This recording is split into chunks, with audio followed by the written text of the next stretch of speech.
Sebelum kita lanjut, jangan lupa like, comment, subscribe, dan nyalakan notifikasinya agar tidak ketinggalan info terbaru lainnya. Semoga bermanfaat.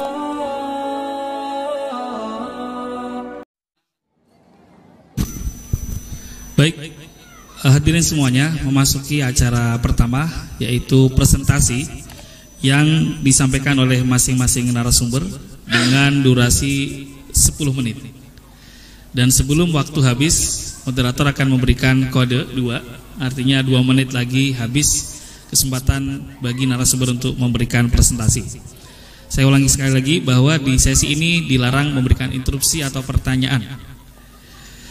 Masuk ke diskusi presentasi pertama disampaikan oleh Profesor Egy Sujana, seorang advokat sekaligus kristolog yang hadir tengah-tengah kita. Sehat Prof ya? Saya yang duluan. Bukan beliau. Saya duluan. Oh, Ustaz Nababan ya? Oh, maaf, saya ralat.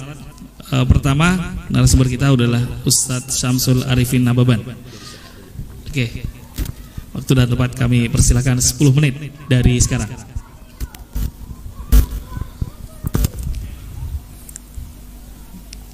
Bismillahirrahmanirrahim. Assalamualaikum warahmatullahi wabarakatuh. Selamat pagi kepada kita semuanya. Alhamdulillah alladzi jama'ana fi hadzal makan at-thayyib linaquma bid-da'wati ila Allah ala basiratin wa bi kulli hikmatin. Segala puji bagi Allah Subhanahu wa taala yang telah mengumpulkan kita di tempat yang baik ini untuk menegakkan dakwah di jalan Allah Subhanahu wa taala dengan hujjah-hujjah yang benar, dengan kalimat-kalimat yang penuh hikmah. Alhamdulillah alladzi anzala al-kutuba as-samawiyah 'ala al-anbiya'i wal mursalin. فأنزل التوراة على موسى وأنزل الزبور على داود وأنزل الإنجيل على عيسى وأنزل القرآن على محمد عليه الصلاة والسلام. Segala puji bagi Allah Subhanahu wa taala yang telah menurunkan kitab-kitab samawi kepada para nabi dan para rasul.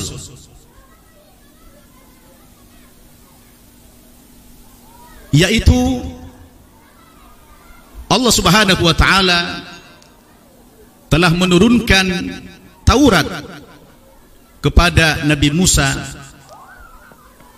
menurunkan kitab Zabur kepada Nabi Daud, menurunkan kitab Injil kepada Nabi Isa, dan menurunkan Al-Quran kepada Nabi Muhammad alaihi wassalatu wassalamu jami'an. Wa ashhadu an la ilaha illallah al-ahadus samad alladzi khalaqa adama biduni abin wa bila ummin wa khalaqa Isa min ummin bila abin wa naja Ibrahima min wasati an-niran. Saya bersaksi bahwa tidak ada Tuhan selain Allah Subhanahu wa taala yang Maha Esa, yang telah menciptakan Nabi Adam tanpa bapa dan tanpa ibu,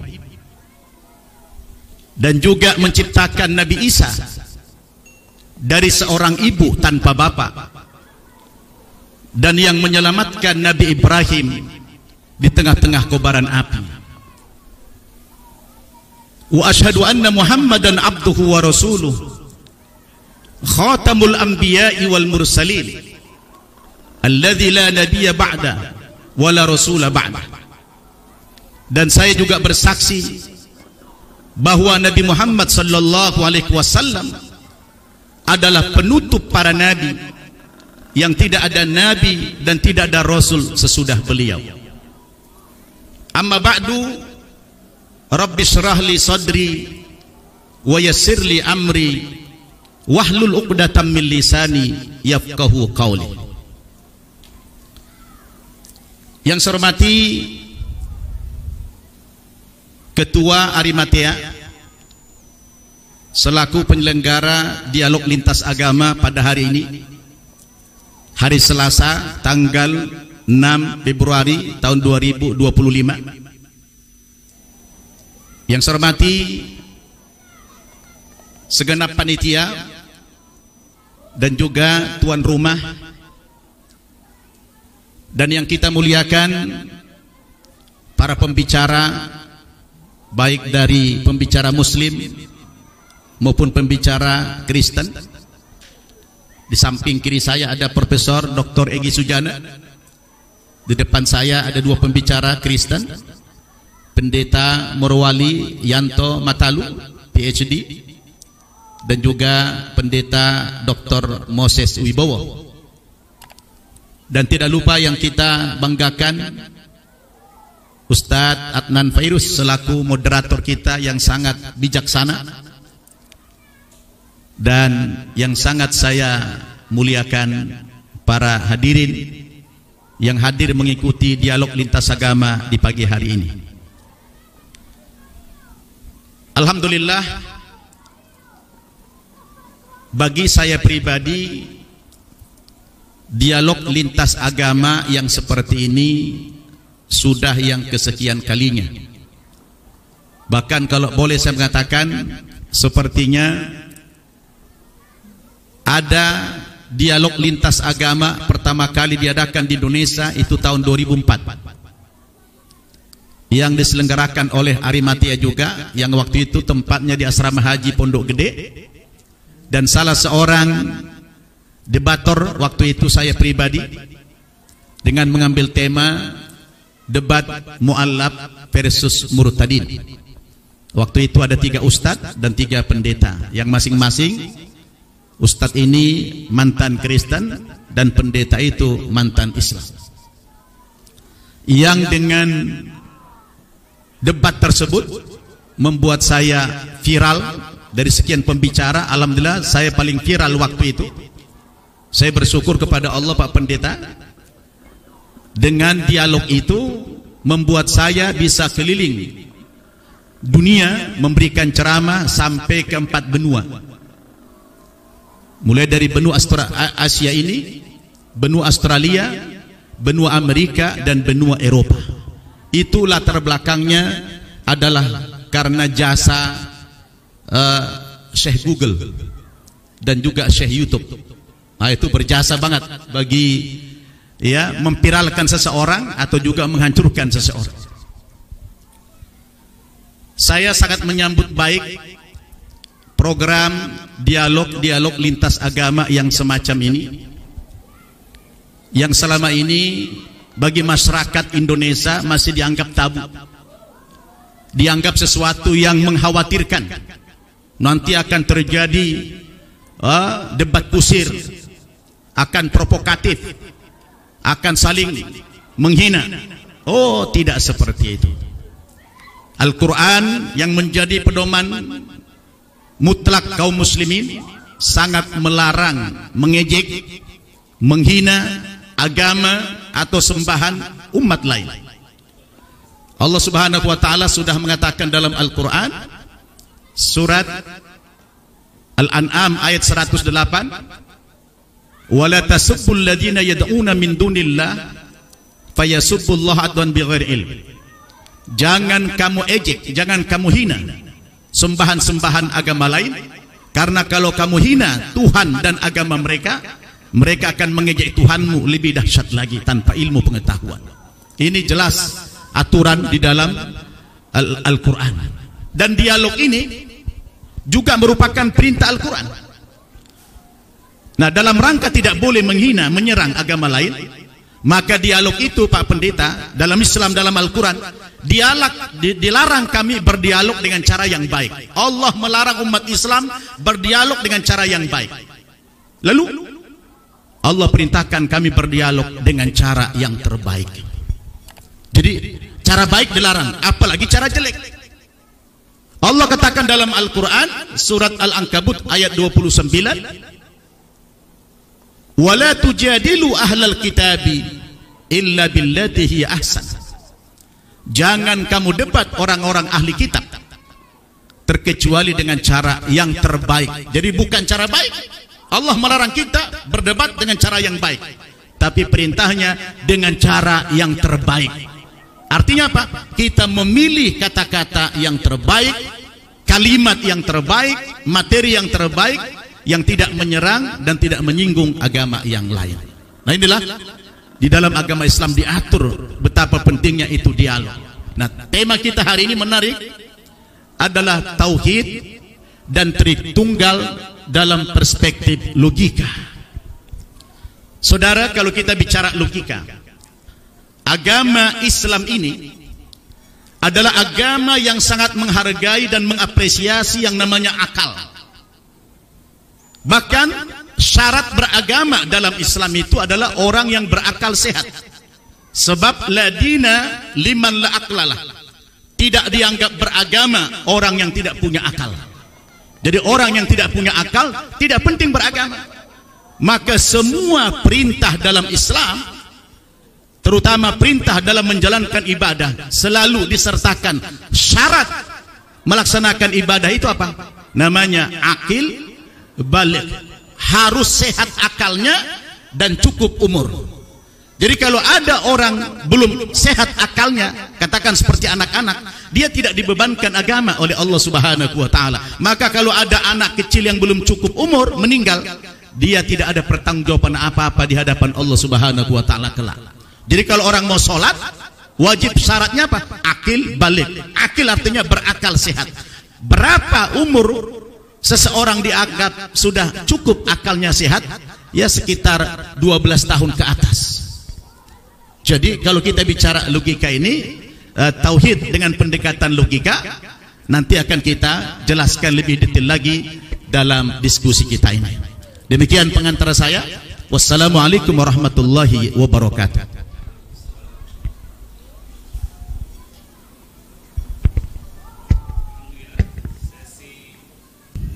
Di presentasi pertama habis dengan extend waktu 1 menit 23 detik, 1 menit 37 detik. Dilanjutkan ke sesi presentasi kedua.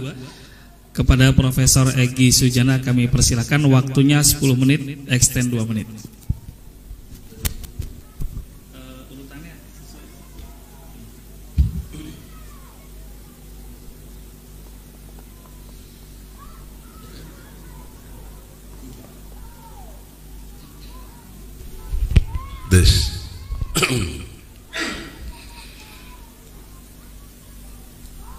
Kita yang beriman kepada Allah istighfar lebih dulu. Astagfirullahaladzim. Bismillahirrahmanirrahim. Assalamualaikum warahmatullahi wabarakatuh. Dalam konstruk berpikir untuk debat intelektual bukanlah dengan memaksakan kehendak. Oleh karena itu saya membuat formulasi dengan bangun teori namanya Ausjubedil. Teori ini saya bangun tahun 2022 untuk pidato ilmiah saya dapati anugerah profesor di Asian University Malaysia tanggal 16 Juli 2022. Jadi kurang lebih 2,5 tahun sudah berlalu. Formulasinya adalah OS itu objektif, S-nya sistematis, T-nya toleran. OS ini adalah mekanisme berpikir ilmiah. Jadi di seluruh dunia pendekatan berpikir ilmiah mestilah mendasari kepada objektivitas, sistematis, dan toleran. Lawan kata objektif yang tidak ilmiah adalah subjektif. Kumaha aing we lah satek, menurut gua aja, yang lain nggak peduli. Nah, itu tidak ilmiah, pasti ujungnya emosional dan lain sebagainya.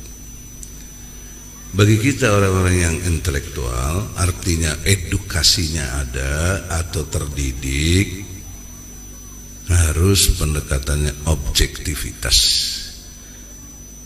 Maka pendekatan objektif ini harus ditandai dengan tidak boleh berpihak. Hari ini kita bicara Islam Kristen, saya Islam, nggak boleh saya berpihak sama Islam, walaupun saya sudah yakini. Tapi berpikirlah dengan membanding secara objektif. Maka objektivitas ini menentukan cara berpikir lanjutnya, apakah sistematis atau tidak gitu.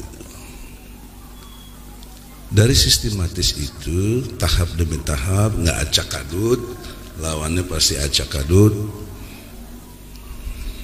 nggak ada lompatan-lompatannya, tapi bertahap, maka melahirkan toleransi.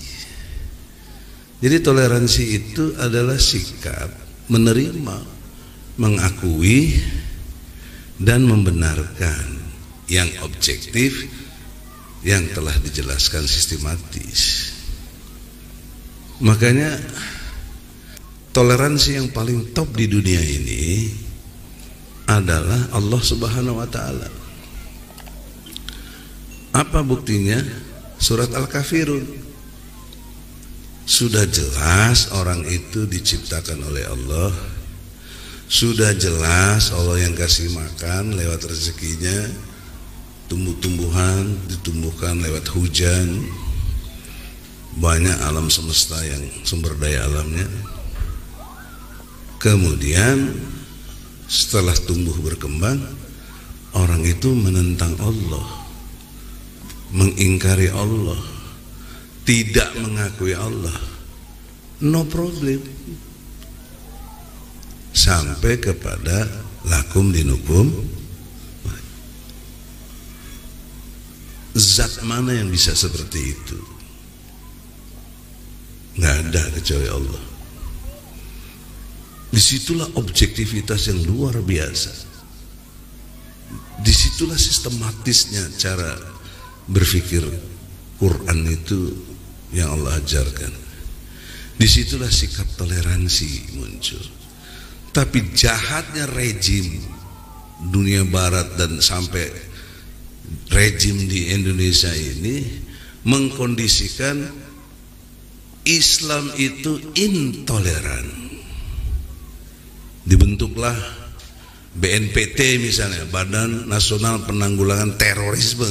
Yang dimaksud terorisme pasti Islam. Nggak pernah kita dengar teroris Kristen, teroris Buddha, teroris Hindu. Jarang yang kita pasti dengar adalah teroris itu pasti identik Islam. Kurang ajar dari segi logika. Kan tinjauan kita logika deh. Jadi dalam perspektif logika, kondisional objektif yang sekarang berlaku, secara sistematis kita tinjau dengan baik, mereka lah yang justru intoleran. Kenapa dituduh kepada kita? Di mana Islam ajarannya yang intoleran? Mau kafir aja boleh kok. Mau kafir, ini kafir kan sekarang dalam versi kita. Boleh, nggak ada urusannya. kasih makan tetap, diberi sehat, itu Rahman. Nah, kalau rahimnya lain lagi, ente nggak dapat rahimnya, kasih sayang Allah. Itu perlu untuk orang-orang beriman. Nah, konstruk logika ini ilmiah. Kalau nggak ilmiah, bantah saya. Logika yang sehat ini objektif, sistematis, toleran. Nah, berpikir ilmiah inilah akan memunculkan, membentuk jiwa intelektual. Apa? Jubedil. Orang itu pasti jujur, benar, adil, pasti, exactly. Pertanyaan seriusnya, kenapa banyak orang yang nggak jujur? Kenapa banyak yang nggak benar? Kenapa yang banyak nggak adil? Karena dia tidak os. Cara berpikirnya tidak os, tidak objektif, tidak sistematis, tidak toleran. Kumaha aing wae.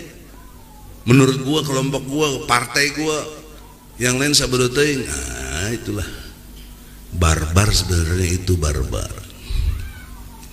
Dan konstruk berpikir yang kebalikan dari os jubedil itu dimainkan oleh iblis. Iblis ketika diminta oleh Allah sujud kepada Adam, menolak dengan kesombongannya. Apa kata iblis? Ana khairi minhu, saya lebih baik dari dia, Adam. Saya dari api, dia dari tanah. Saya lebih baik dari dia. Lihat kondisi hari ini. Dia siapa itu? Partai apa dia itu? Kita kan partai A, dia partai B. Hebat mana itu? Dia orang mana tuh? Padang, saya Sunda, Jawa, Batak, dan seterusnya lah, suku-suku itu. Merasa paling hebat. Itu cara berpikir iblis. Iblis dalam bentuk kelakuan sifat namanya setan. Dikambil dari kata syaitan, artinya orang yang atau perbuatan yang keterlaluan, melampaui batas, itu setan. Jadi kalau ada orang yang pekerjaannya melampaui batas, sudah jelas 2 periode, minta 3 periode, itu setan itu orang, gitu loh.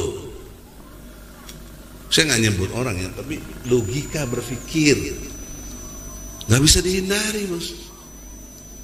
Nggak bisa dihindari logika itu. Belum cukup umur 40 tahun syarat menurut Undang-Undang Nomor 7 Tahun 2017 tentang pemilu, pasal 169 huruf R dan Q, untuk capres cawapres harus minimal 40 tahun. Si Gibran belum 40 tahun, baru 36 tahun, dipaksakan jadi bisa karena ada si Paman Usman. Ini keterlaluan orang kayak begini. Inilah setan sebenarnya, gitu loh. Cuma kan orang nggak berani ngomong begitu karena nggak objektif, subjektif. Kenapa saya? Wah, bukan partainya sama dia. Wah, dia kan pimpinan, dia bos saya. Udah, pasti melewat. Pasti tidak tegak kejujuran dan kebenaran dan keadilan. Tidak mungkin tegak pada orang-orang yang tidak berpikir os. Ya. Nah, dalam 2 menit ini terakhir, konstruk kepada bandingan tauhid dan Tritunggal. Mari kita jujur secara objektif. Brother Musa, MIM, kamu harus objektif, jangan subjektif. Karena sudah memilih Kristen, lalu kamu bela mati-matian tanpa 3 hal: tanpa ilmu, tanpa referensi, tanpa kitab. Nah, ini diajarkan dalam surat Al-Hajj, ayatnya Al-Hajj ya, ayat 3 dan ayat 8 ya, bisa ditawangkan kalau di ini bisa sih. Di surat Al-Hajj ayat 3 dan 8 itu menerangkan harus dengan ilmu, kitab, dan referensi. Ya, terima kasih. Waktu habis. Belum, nggak usah teratur dengan waktu. Sudah 12 menit. Nggak mau. Biar kau dengar aja saya. Kalau nggak kau keluar. Udah kau ikutin aku aja. Ini objektivitas belum selesai. Kenapa harus turut sama peraturan buatan manusia? Ini semua tadi sudah ya dikasih. Sudah, tapi saya nggak mau. Anda mau pilih siapa? Udah, diam aja. Sedikit lagi kok. Ya. Jadi yang penting 2 menit. Ya, itulah. Nanti kalau dia kurang kasih lagi objektif itu. Gara-gara waktu kita jadi melewat. Jangan. Nah, dalam konteks kitab, ilmu dan referensi diambil secara objektif. Nah, konstruk Quran dengan surat Al-Kahfi 1 sampai 5 itu memuat konstruksi berpikir yang objektif, sistematis, toleran. Muatannya dari 5 ayat itu, surat Al-Kahfi 1 sampai 5. Yang pertama diterangkan oleh Allah, aku turunkan Al-Quran ini yang tidak ada bengkok-bengkoknya. Nggak ada bengkoknya Quran tuh, nggak ada kekeliruan Quran tuh, nggak ada. Statement Allah tuh objektif, bandingan fakta yang ada. Siapa yang bisa bengkok-bengkokin Quran? Nilai-nilainya mana? Sampai hari ini nggak ada. Quran terjamin kekeliruannya dan lain sebagainya tidak ada, sempurna. Nilai Al-Quran dalam konteks rentang waktu 1446 tertuju sekarang ya, tahun yang lalu. Tapi aktualitasnya hingga hari ini objektif masih berlaku dan diimani oleh kurang lebih 2 miliar manusia di dunia ini yang beragama Islam, dari 8 miliar manusia. Poin pentingnya apa? Al-Quran itu exactly, no doubt, nggak ada keraguan. Baca aja jabaran laujnya Al-Baqarah 1 sampai 10. Ya, tidak ada keraguan. La raiba fi hudalil muttaqin. Nggak ada keraguan. Poin penting yang kedua, kalian di situ disebut orang-orang kafir ini nggak punya ilmu. Saya bertaruh, hari kita bertaruh intelektual ya. Saya nyatakan dari Allah, kalian ini nggak punya ilmu. Kalian cuma duga-duga ngikitin nenek moyang. Apa kekeliruan seriusnya? Jangankan kita, ya, Tuhan habis. Aja difitnah. Ya, 2 menit habis. Nggak mau. Maaf. Kalau nggak udah, kau ini nggak nurut banget dah. Ya, Bang, ini sudah ada. Biarin karena belum selesai. Maaf, harus objektif. Ya sudahlah, nggak mau deh. Ya, makanya dengerin sebentar. Apa urusan menit 2 menit? Sudah dikasih 2 menit, Bang. Iya, tunggu belum selesai. Oke, baik. Mohon maaf ya. Norak juga ya. Payah. Oke, silakan. Jangan tuh jadi goblok begitu. Kita sudah di awal. Udahlah. Memang Bapak begitu, Prof. Kan logis itu juga kita sudah. Iya, oleh karena itu waktu belum selesai. Waktu sudah diberikan tadi. Iya, belum selesai. Iya, sekarang waktu yang diatur sudah, Prof. Masa gara-gara gini aja. Bagus MIM dong ngasih kesempatan. Lanjut sedikit, enggak apa-apa, silakan. Ya. Udah. Bukti nggak punya ilmu begini menurut Al-Kahfi ayat 4-nya tuh berapa? Allah aja difitnah punya anak, itu memfitnah Allah itu. Kalau punya anak dengan Tritunggal ini serius ini, makanya saya marah. Bukan karena saya so jago belagu, bukan, karena momentum waktu kalau ini lewat lagi persepsi itu. Udah, alhamdulillah. Maafkan saya kalau gak kasar. Jadi poin pentingnya adalah kalian ini Tuhan aja difitnah. Kok Tuhan dibilang punya anak? Kurang ajar kalian. Sementara Allah bilang kul huwallahu ahad. Allahus samad, lam yalid wa lam yulad wa lam yakul lahu kufuwan ahad. Ini konstruk berpikir yang intelektual, memberikan satu kecerdasan. Kalau kamu bertuhan, Tuhan itu harus absolut. Qul huwallahu ahad. Nggak ada yang berhak disebut Tuhan kecuali Allah. Ahad. Lam yalid wa lam yulad wa lam yakul lahu kufuwan ahad. Distinct. Allah tidak semisal dengan apapun. Laisa kamitslihi syai'un. Distinct dan unik. Qul huwallahu ahad, Allah samad, lam yalid wa lam yulad wa lam yakul lahu kufuwan ahad. Ahad itu unik, bukan satu. Unik itu tak terbagi, tak terbilang. Kalau satu masih bisa dibagi, satu setengah-setengah. Nah, indikasi sesuatu yang bisa zat itu disebut Tuhan, dia harus absolut, distinct dan unik. Nanti kau buktikan konsep Tuhan yang kau maksud Yesus Christ, apakah absolut, distinct dan unik. Baik, poinnya sampai ya? Belum selesai. Ya, poinnya sampai bahwa konsep ketuhanan yang tadi Prof sampaikan adalah harus distinct, unik, absolut, distinct dan unik. Karena sistematis. Ya, baik. Terima kasih. Oke, waktu sudah habis. Agak terlalu ini, sekarang saya sudahi. Terima kasih. Ya, waktu sudah habis. Mohon maaf, ini waktu terextend secara mendadak 6 menit. Nanti kami berikan sebagai gantinya 6 menit untuk Anda boleh menyanggah tambahan. Untuk saya hal yang penting juga gitu ya. Karena ini adalah akademik dan logik.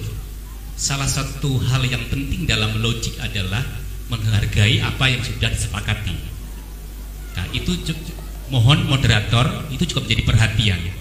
Kemampuan seorang akademik adalah melakukan presentasi sesuai waktu yang diberikan. Itulah kemampuan akademiknya. Nah, saya kira itu penting untuk menjadi masukan ya. Ya. Terima kasih masukannya. Baik, agar ini adil, semua dapat porsi yang sama. Pak Prof. Interupsi. Terima kasih. 10 menit siapa yang sepakati? Saya nggak sepakat. Ini panitia sudah membuat itu maunya kebijakan. kalian. Ini jangan main Oke, klaim terima kasih. sepakat. Terima kasih. Ya, silakan dimulai dari Pak. Sepakat tuh yang terakhir sama MIM. Ya, cukup. Ya, kita nggak nyaman, Prof. Mohon maaf. Anda tidak nyaman. Ya, cukup. Maaf larangannya. Iya, Ya. apa susahnya sih gitu aja? Sesuai aturan, audiens tidak boleh memberikan interupsi. Mohon maaf, agar tetap kondusif. Tapi saya minta ini tidak boleh terulang. Saya akan tegas. Waktunya harus habis. Anda pulang itu pilihan Anda. Ya, kita harus sesuai dengan waktu yang sudah sepakati. Silakan. Ya, silakan, Prof. Pendeta. Ya, silakan. Ya, baik, Pendeta Muri Walianto, silakan. Ya, baik, ini waktu saya sekarang.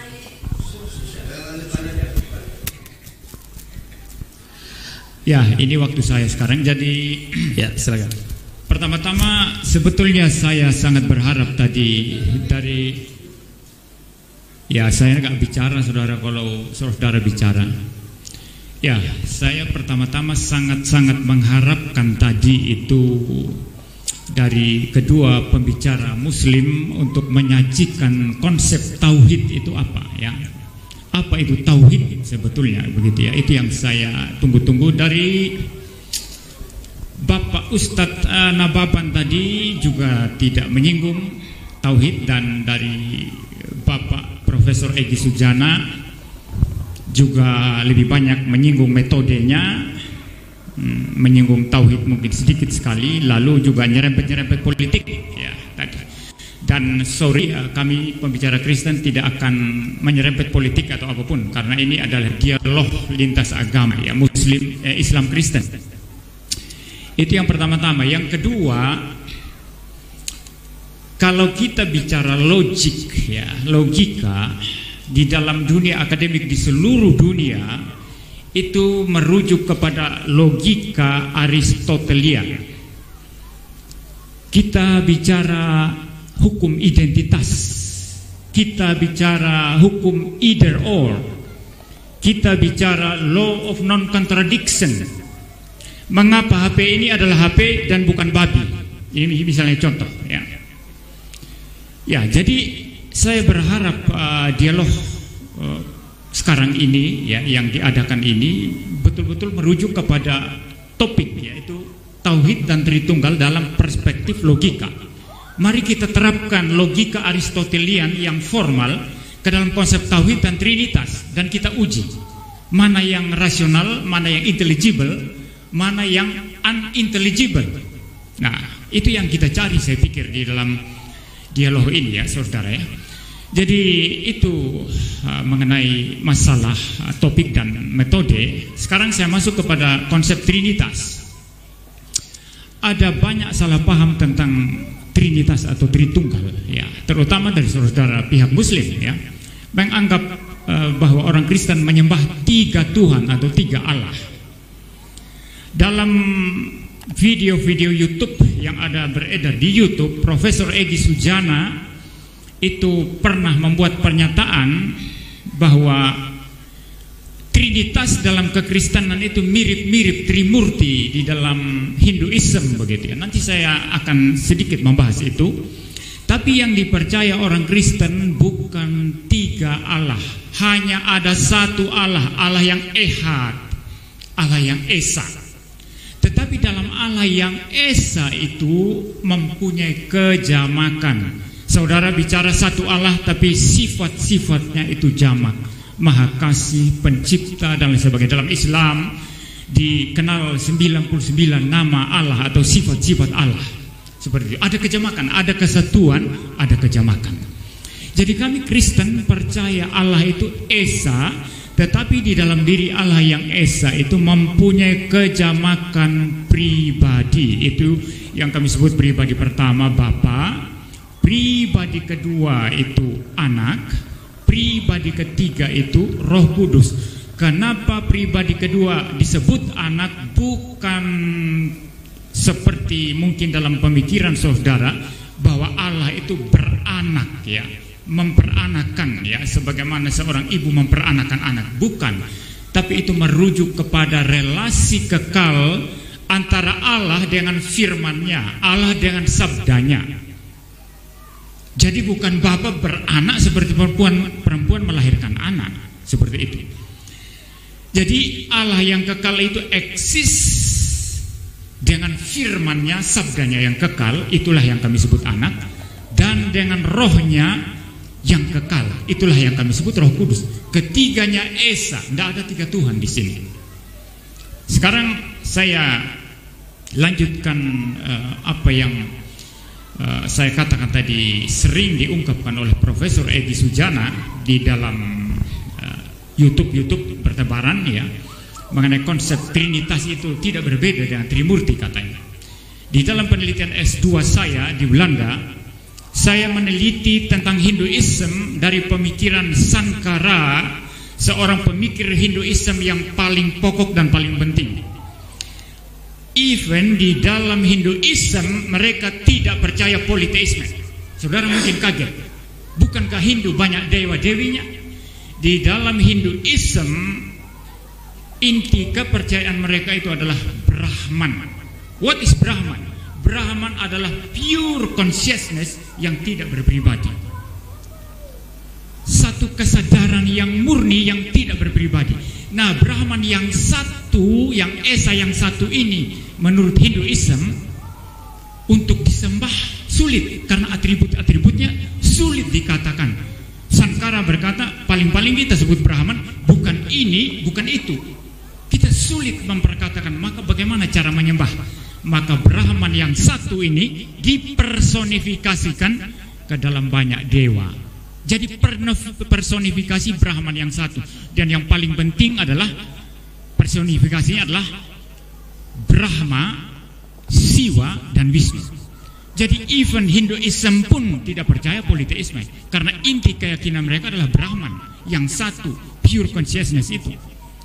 Jadi saudara, di dalam konsep Trinitas Kristen, Allah yang berpribadi, Allah yang satu dan memiliki 3 pribadi di dalam dirinya sendiri, Itu tidak ada kesamaan sama sekali dengan konsep Brahman di dalam Hinduisme. Yang walaupun saya katakan tadi Hinduisme even tidak percaya politeisme. Ya, itu penelitian S2 saya, dan saya mempunyai buku tentang Hinduisme yang ditulis oleh Profesor Radhakrishnan dari Oxford University. Dia mengajar bertahun-tahun di sana, lalu kemudian dia pulang ke India, pernah menjadi presiden India. Itu orang Hindu langsung yang menulis itu, bahwa inti kepercayaan Hinduisme adalah Brahman, ya, bukan politeisme. Saya lanjutkan sekarang mengenai Trinitas. Ya. Kalau saudara memperhatikan eksistensi apa saja dalam dunia ini, saudara lihat manusia, saudara lihat apa saja, itu selalu eksis sebagai unity and diversity. Bapak Ustadz Nababan satu pribadi, satu orang, betul, itu kesatuan satu. Tapi Bapak Ustadz Nababan ini eksis juga dalam diversity atau kejamakan. Ada tubuh, ada jiwanya. Bukan satu putul, esa mutlak putul begitu, tidak ada. Itu sesuatu yang irasional, yang tidak bisa dibayangkan. Satu mutlak, satu putul itu. Nah, maka saya nanti minta penjelasan dari pihak Muslim, tauhid itu bagaimana? Apa tidak ada kejamakan sama sekali? Kalau membicarakan kejamakan sifat, kejamakan nama, kenapa kami Kristen tidak bisa berbicara kejamakan pribadi? Kan unity and diversity itu sesuatu yang wajar. Ya, seperti itu. Jadi saudara melihat apapun di dunia ini tidak ada satu keberadaan atau eksistensi atau entitas yang lepas daripada prinsip unity and diversity. Satu ada kejamakan, satu ada kejamakan. Mikrofon ini ada kejamakan, satu mikrofon tapi ada kejamakan. Seperti itu. Nah, di dalam nalar reason atau pemikiran rasional kita mengharuskan kita memang berpikir seperti itu. Tetapi kita harus berhati-hati. Bapak Egy Sujana mengatakan Allah itu absolute, distinct dan unik. Istilah distinct dan unik sebetulnya itu dua istilah yang bisa dipertukarkan. Ya, ya. Dan saya mengatakan bahwa kalau Allah yang maha besar, yang transenden, yang melampaui segala sesuatu, hanya dikurung dalam tiga kategori ini atau tiga indikator ini. Bahwa kalau bicara Allah absolute, distinct dan unik, siapa yang membuat kriteria itu? Logik kita. Oke, logik kita, logik Pak Egy Sujana. Oke. Tapi apakah Allah bisa dikurung dalam sekedar hanya logik manusia dengan tiga itu tadi kriteria tadi? Allah itu transenden, Allah itu maha besar, dia melampaui manusia. Itu sebabnya di dalam teologi Kristen selalu dibicarakan dua aspek. Pertama-tama, dia Allah transenden. Karena dia transenden, dia sulit dipahami dan tidak mungkin dipahami secara mutlak. Maka dia tidak bisa dikurung dalam kriteria-kriteria, termasuk kriteria absolute, distinct dan unik. Karena dia melampaui segala sesuatu. Lalu kalau begitu kita kenal Allah dari mana? Sejauh dia mau wahyukan diri. Ya, ketika Allah mau wahyukan dirinya, dari situlah kita tahu bahwa dia ada, bahwa dia menciptakan segala sesuatu, bahwa dia hadir di mana-mana, bahwa dia berdaulat mutlak atas segala sesuatu. Jadi di dalam konteks ini kami orang Kristen selalu berbicara Trinitas itu pertama-tama tidak mungkin dijelaskan secara tuntas dengan akal, karena akal manusia lebih kecil dari Tuhan. Tuhan melampaui akal manusia. Tetapi yang kedua, walaupun demikian, kami tetap bisa memberikan penjelasan rasional. Nanti kita akan lihat, bahkan boleh kita uji dengan hukum logika Aristotelian, bahwa dia Allah tetap bisa dijelaskan secara rasional sejauh Allah itu mewahyukan dirinya sendiri. Waktu saya masih ada pada ada tambahan ya. Oke, baik. Saya lanjut sedikit lagi. Ya, jadi di dalam konteks ini kita selalu berbicara Allah harus hati-hati. Ya, ada orang seolah-olah dia bisa tuntas memahami Allah. Maka ketika dikatakan, saya pernah debat di media sosial dengan saudara-saudara Muslim tertentu. pikir Allah itu sederhana katanya. Pakai logika Allah satu, tidak mungkin dia ada 3 pribadi, trinitas segala macam. Kenapa rumit-rumit? Anda menyederhanakan Allah yang tidak terbatas, yang melampaui segala sesuatu, yang jauh lebih besar dari segala sesuatu, hanya dengan 1 tambah 1 sama dengan 2, begitu. Dikurung dalam logik kita yang sangat terbatas, tidak mungkin. Maka pertama-tama kita mesti tegaskan Allah itu transenden. Tidak mungkin kita pahami dengan tuntas bahkan dalam perdebatan ini. Tetapi yang kedua, sejauh dia mau wahyukan dirinya, kita tetap masih bisa menalar, kita masih tetap bisa memikirkan secara rasional, kita tetap masih bisa memikirkan bahwa Allah itu, ya walaupun kita secara terbatas sebagai manusia, dia tetap bisa dinalar. Dan nanti kita lihat logis atau tidak trinitas itu ya. Terakhir sekarang mengenai trinitas. Kenapa tidak logis kalau dikatakan Allah satu hakikat, pribadinya 3? Mengapa tidak logis? Apanya yang tidak logis? Kita coba uji dengan logika Aristotelian. Kalau manusia misalnya kita katakan logis, saya satu pribadi dengan 2 natur. Betul ya? Saya satu pribadi MYM, tapi naturnya ada 2. Natur saya tubuh dan jiwa. Ya, jadi saya satu pribadi 2 natur. Tapi hanya 1, ada kesatuan, ada keragaman. Itu logis saja, itu sah-sah saja. Nah, mengapa kalau kita berbicara tentang Allah, satu hakikat, satu natur, pribadinya 3? Problem logika apa di sini? Coba kita uji dari logika Aristotelian. Waktu saya sudah habis ya? Ya, sampai 45. Ya, sudah habis. 1 menit lagi. Ya. Apanya yang bertentangan dengan logika itu apa? Nah, sering saya tambah lagi sedikit. Sebagaimana dikatakan Profesor Egy Sujana tadi, Allah beranak begitu ya. Waktu kami berkata Yesus itu adalah Tuhan, itu tidak berarti bahwa Allah itu berubah menjadi manusia. Itu pemahaman yang sangat konyol. Allah yang transenden tidak mungkin berubah menjadi manusia. Tetapi ketika Yesus kami katakan Allah, kemanusiaan Yesus itu diambil, diadopsi, ditambahkan kepada natur Allahnya, sehingga ada 2 natur yang berbeda yang nggak bisa dicampur aduk. Yang Allah, yang manusia. Jadi mungkin saudara pernah dengar pendeta yang, maaf saja ya, sedang tanda kutip pendeta yang bodoh ya, yang mengatakan Allah berubah menjadi manusia karena dia maha kuasa bisa berubah jadi manusia. Tidak mungkin, Allah tidak mungkin berubah jadi manusia. Tetapi Yesus itu dikatakan Allah karena Logos yang adalah Allah ini kemudian mengadopsi natur manusia bagi dirinya sendiri, sehingga naturnya ada 2.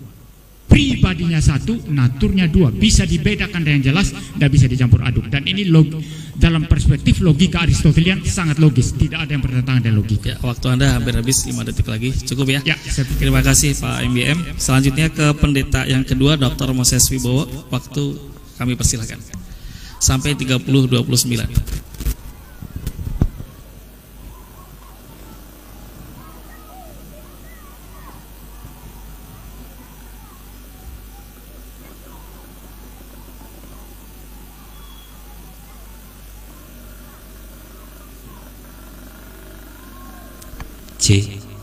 Slide saya bisa ditampilkan? Oke, terima kasih waktu yang diberikan kepada saya. Jadi saya juga minta maaf kepada Prof. Egy, gitu ya. Kalau memang Prof. Egy belum diberikan info oleh panitia tentang waktu, jadi berarti saya salah. Saya minta maaf. Oke. Karena diskusi ini diskusi yang sifatnya logik, apalagi juga tadi salah satu ditekankan oleh Prof. Egy adalah tentang objektif, maka ajaran iman Kristen tentang Tritunggal tentu punya landasan. Dan landasan objektif kami adalah tentu di dalam kitab suci kami.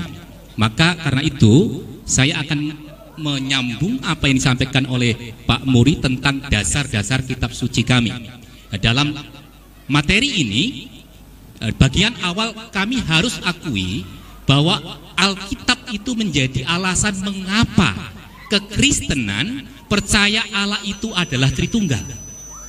Yang kedua, kekristenan memiliki pandangan bahwa doktrin Tritunggal dapat dimengerti melalui Alkitab.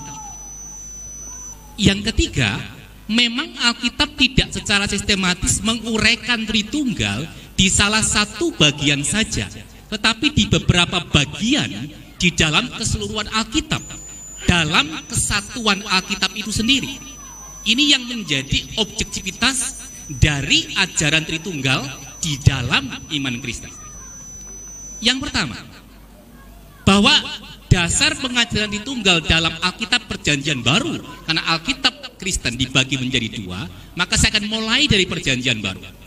Bahwa pernyataan bahwa hanya ada satu Allah itu ada di surat Roma 3:30. Ada bagian lain juga, katakan eis ho theos, hanya satu Allah. Itu esa, itu tegas dalam kekristenan. Yang kedua, pernyataan bahwa Bapa adalah Allah juga ada dalam Alkitab. Gar ho pater ho theos, sang Bapa adalah sang Allah. Dan yang memeteraikan Yesus sebagai juru selamat. Lalu pernyataan ketiga, pernyataan bahwa Yesus adalah Allah. Dikatakan ho kurios mo kai ho theos. Yesus adalah sang Allah. Dan juga bisa dilihat di dalam Yohanes 20 ayat 28. Bahkan juga dikatakan di dalam Roma 9 ayat 5, itu yang mengatakan bahwa elogentos eistos aonios. Artinya adalah Yesus adalah Allah atas segala sesuatu, dipuji selama-lamanya.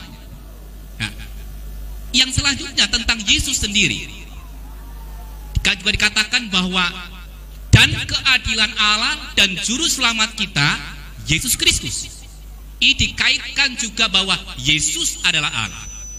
Lalu saya mengambil bagian dari kitab terakhir dalam kitab Wahyu yang seringkali oleh kekristenan sendiri atau bahkan mungkin yang non-Kristen jarang disinggung, ya, kitab Wahyu terakhir. Bahwa dalam kitab Wahyu, dalam satu kitab Wahyu saja, itu jelas membahas tentang Allah yaitu Bapa, Yesus Kristus itu juga adalah Allah, dan Roh Kudus juga adalah Allah. Dalam kaitan pribadi tadi, bukan tiga Allah, tapi dalam kaitan satu Allah memiliki tiga pribadi. Dikatakan bahwa yang Allah Bapa, aku adalah Alfa dan Omega, ego emi to alfa kai to ho omega. Katakan di dalam ayat yang lain Wahyu 1:17 juga dikatakan sama, bahwa Yesus Kristus dikatakan ego emi ho protos kai eskatos, aku adalah yang pertama dan yang akhir. Jadi apa yang dimiliki Bapa juga dimiliki oleh Yesus. Lalu juga dikatakan tentang Roh Allah, dikatakan di sini mengatakan bahwa tentang ta eta pneumato theo, juga menunjukkan sebagai roh yang sempurna yang dimiliki oleh Allah itu sendiri. Dan ini nanti juga dikonfirmasi lagi di dalam Wahyu pasal 21 ayat 6, mengatakan aku adalah Alfa dan Omega, yang menunjuk kepada Bapa. Lalu di ayat 22 ayat 13 menunjuk kepada Yesus, juga mengatakan aku adalah Alfa dan Omega, yang awal dan yang akhir. Clear dalam kekristenan terkait tentang objektivitas, tentang bahwa Allah itu satu, lalu memang ada dalam tiga pribadi. Lalu pernyataan selanjutnya bahwa dalam Alkitab itu ya, Perjanjian Baru, pernyataan bahwa Roh Kudus adalah Allah itu juga ada. Di dalam Kisah Rasul pasal 5 ayat 3 ayat 3-4 mengatakan engkau mendustai Roh Kudus, itu sama saja engkau tidak mendustai manusia, tetapi mendustai Allah. Oleh karena itu, dalam bagian ini yang ingin saya sampaikan bahwa jelas di dalam Perjanjian Baru itu ada. Lalu mungkin akan bertanya, bagaimana dalam Perjanjian Lama? Saya sampaikan juga dalam Perjanjian Lama. Di dalam seringkali juga dikutip juga oleh kita. Itu ya, di dalam Ulangan 6 ayat 4, bahwa Allah itu Esa, dengarkanlah hai orang Israel, Yahweh itu Allah kita. Sema Yisrael, Yahweh Elohenu Yahweh. Echad, jelas dalam Perjanjian Lama. Lalu mungkin ada pertanyaan lagi, bagaimana yang satu itu bisa berada dalam kejamakan dalam pribadi? Dalam Kejadian 1 ayat 1-2, ada kata Elohim, ada kata kita, lalu gambar mereka dan lain sebagainya. Dan menurut salah satu teolog dalam waktu yang modern ini adalah dinyatakan dalam salah satu buku yaitu Skinner, The King of His Beauty, dikatakan tidak bisa tidak. Semua yang dinyatakan dalam Kejadian 1 sampai ayat yang ke-27 tidak bisa tidak kalau tidak dibaca dalam lensa bahwa ada Tritunggal itu. Yang terakhir dalam bagian ini yaitu Perjanjian Lama, dalam Yesaya 48 ayat 12 sampai 6 dikatakan, aku adalah Dia, akulah yang pertama dan yang terakhir, tanganku juga meletakkan dasar bumi, dan sekarang Tuhan dengan rohnya mengutus aku. Ada 3 lagi di situ. Yang satu itu dalam 3 pribadi, clear dalam bagian ini. Maka kesimpulan saya dalam konteks adalah dasar objektivitas Alkitab kami, premis 1, Alkitab PL dan PP menyatakan Allah itu Esa. 1, bukan 3. Tetapi premis kedua, Alkitab PL dan PP menyatakan bahwa Allah yang Esa itu terdiri dari 3 pribadi, yaitu Bapa, Anak, yaitu Yesus dan Roh Kudus. Dan premis yang ketiga, Alkitab PL dan PP menyatakan bahwa pribadi Bapa berbeda dengan pribadi Anak dan Roh Kudus seterusnya. Ketiganya adalah satu Allah, bukan 3 Allah, satu Allah. Maka kesimpulannya, Alkitab menyatakan bahwa Allah itu Esa dan berada di dalam 3 pribadi yang berbeda tetapi setara, karena hanya satu Allah, bukan 3 Allah. Saya kembalikan ke moderator. Masih ada waktu? Waktu masih ada 6 menit. Oh, 6. Baik. Saya kira saya cukup dalam hal ini. Dari pihak Kristen ada yang menambahkan? Pak MIM silakan. Masih ada sisa waktu 5 menit setengah.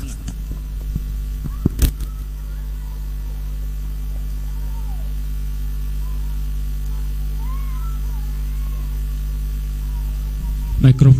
Ya, baik. Baik, saya tambahkan sedikit saja. Jadi mengenai Trinitas ini, yang pertama-tama sebagai tambahan itu adalah sumber-sumber Alkitab tadi yang dikutip oleh Pak Moses. Ya.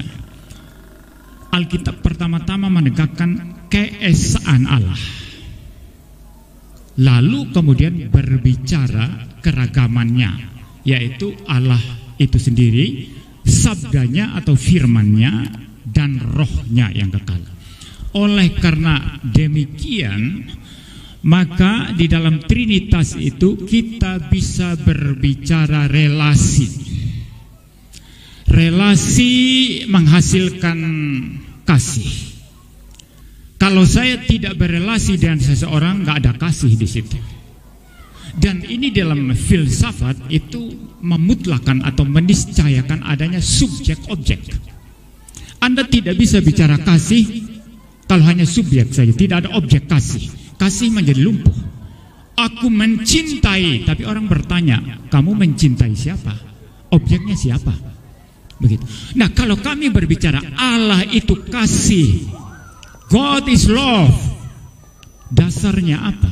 Kalau dia hanya satu pribadi mutlak, putul mutlak satu pribadi, lalu bagaimana Allah yang satu pribadi mutlak putul ini kemudian mengejawantahkan atau memanifestasikan apa yang namanya kasih? Tidak ada. Kita tidak bisa berbicara kasih di situ. Ini yang disebut sebagai unintelligible atau irasional. Anda tidak bisa membicarakan kasih kepada Allah yang satu pribadi mutlak, karena tidak ada relasi di dalam diri, tidak ada relasi subjek objek di dalam diri. Nah, di dalam Trinitas ada dasar rasional untuk berbicara kasih, karena ada hubungan subjek objek di antara ketiga pribadi. Maka kami berbicara Bapa mengasihi sang firman atau sang anak, anak mengasihi sang Bapa. Itu sebabnya dalam Alkitab dikatakan Allah itu kasih. Dan karena Allah itu kasih, maka setiap orang Kristen diperintahkan, hendaklah kamu mengasihi sesamamu. Mengasihi sesamamu seperti mengasihi dirimu sendiri. Mengasihi Tuhan Allah. Nah, ini dasar rasional. Bahkan diuji, boleh kita uji nanti di dalam hukum logika Aristotelian, ya, hukum identitas, hukum either or atau law of non contradiction, sama sekali Trinitas itu lolos. Tidak ada yang berkontradiksi di dalamnya, tidak ada yang tidak logis. Ya, walaupun dengan kesadaran, ya, hati-hati kita jangan sampai jatuh dalam pemikiran bahwa Allah kita akan sanggup secara tuntas pahami. Tidak mungkin, karena Allah itu adalah tidak terbatas, jauh melampaui kita. Tapi saya katakan tadi, sejauh dia mewahyukan dirinya, kita bisa memahami sejauh itu. Ya. Jadi itu dalam hal kasih. Kalau kita berbicara lebih dalam lagi, misalnya aspek psikologi, ya, dalam psikologi, saudara-saudara, kesadaran saya ini tidak lumpuh. Kenapa? Kesadaran saya ini tidak lumpuh. Kenapa? Karena ada objek di sekitar saya. Ada Pak Moses, ada laptop, ada meja, ada ruangan ini, ada saudara-saudara, ada Profesor Egy Sujana, ada Ustadz Nababan. Maka kesadaran saya hidup karena ada objek. Maka yang namanya kesadaran atau consciousness itu pun memutlakan adanya subjek objek. Kalau seluruh objek dari hadapan saya diambil semua, semua di luar diri saya diambil semua, kesadaran saya lumpuh total. Maka kalau kita berbicara dari aspek kesadaran psikologi, Trinitas lolos. Trinitas lolos, ya. Kita berbicara kesadaran. Secara kekal Bapa menyadari keberadaan firman-Nya. Secara kekal Sang Firman menyadari keberadaan Sang Bapa secara kekal. Tapi di dalam Allah satu pribadi mutlak, sama sekali tidak ada pribadi lain di luar dirinya. Di dalam kekekalan, kita sulit membayangkan secara psikologi kesadaran itu seperti apa. Sama seperti tadi, sulit membayangkan kasih itu seperti apa. Sangat sulit. Maka dalam istilah kami, istilah apologetika kami, inilah yang disebut sebagai unintelligible. Mungkin ada saja orang yang berkata, karena dia Allah Maha Kuasa, tidak perlu objek di luar diri, dia tetap punya kasih. Itu namanya lompatan logika yang nggak bisa dijelaskan. Ini yang namanya irasional atau unintelligible. Ini yang namanya unintelligible, nggak bisa dijelaskan. Ya boleh aja orang mengatakan, ya Allah saya satu pribadi, tetap bisa ada kasih walaupun tanpa objek di dalam kekekalan. Ya, tapi itu tidak bisa dijelaskan. Ini yang namanya illogical. Atau ada orang yang berkata, justru karena Allah itu kasih, maka dia menciptakan dunia ini untuk mengadakan objek kasih. Loh, kalau begitu sebelum dunia diciptakan ini, bagaimana dia memanifestasikan kasih? Berarti dia kasihnya lumpuh karena tidak ada objek kasih. Serba problematik. Ketika Anda membela Allah satu pribadi mutlak, serba problematik secara logis. Kecuali dalam Trinitas, masalah psikologi tidak ada masalah, masalah kasih tidak ada masalah. Saya pikir bicara sampai di sini. Baik, terima kasih. Waktu Anda habis tepat ya, 30:29. Hadirin semuanya, kami ulangi kembali bahwa aturan debat ini sudah kami buat dan disepakati oleh semua panitia. Sehingga kami ingatkan kembali bahwa yang pertama, kita sudah selesai presentasi meskipun ada extend waktu, tapi alhamdulillah kita berusaha memberikan waktu yang sama ya dari kedua belah pihak.